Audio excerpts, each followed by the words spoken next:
Okay, so as you get older, time seems to go by faster. You hear it from when you were young, and you experience it as you get older. It seems like the years start flying by. When you were young, it took forever to your next birthday, or it took forever to Christmas, or whatever greedy little thing you were worried about. But as you get older, it's like, oh my gosh, oh, I'm 37 already. Where'd the time go? And all these years just seem to tick away, and I love that because everybody seems to think that time is linear and it moves in a straight path like a staircase, but many other scientists and physicists,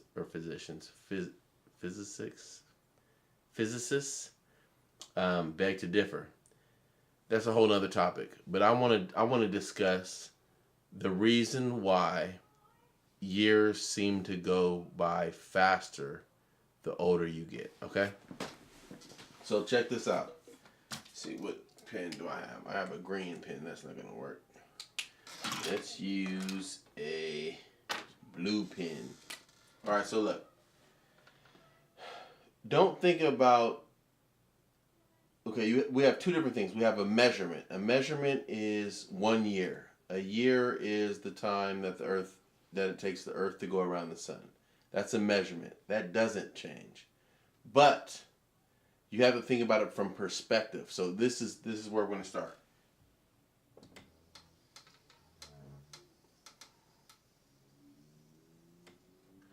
That, if you can see it, I don't know if you can see it. Let me draw it in. Use a black marker. Boop. We're going to go around this again. That is one lifespan. That's a whole.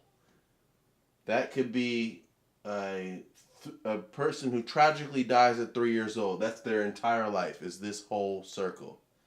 Or this could be a World War II veteran that lives to be 108 years old. And that's his whole life, his or her. So think about this as a lifespan, not an amount of time, but as a lifespan.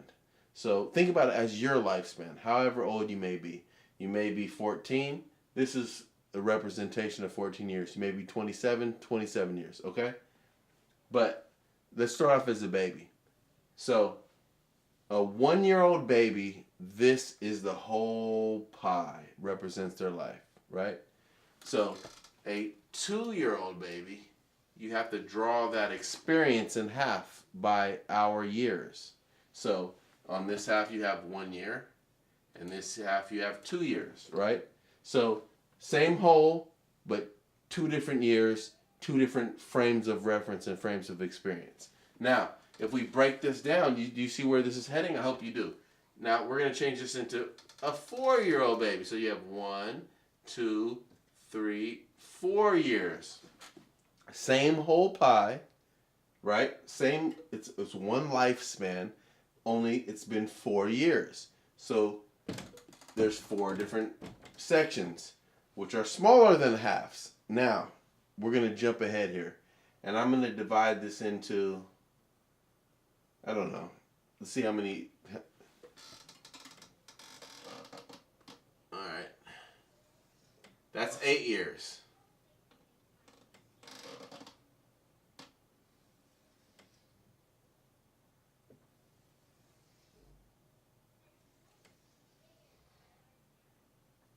That's 16 years, and so on and so forth.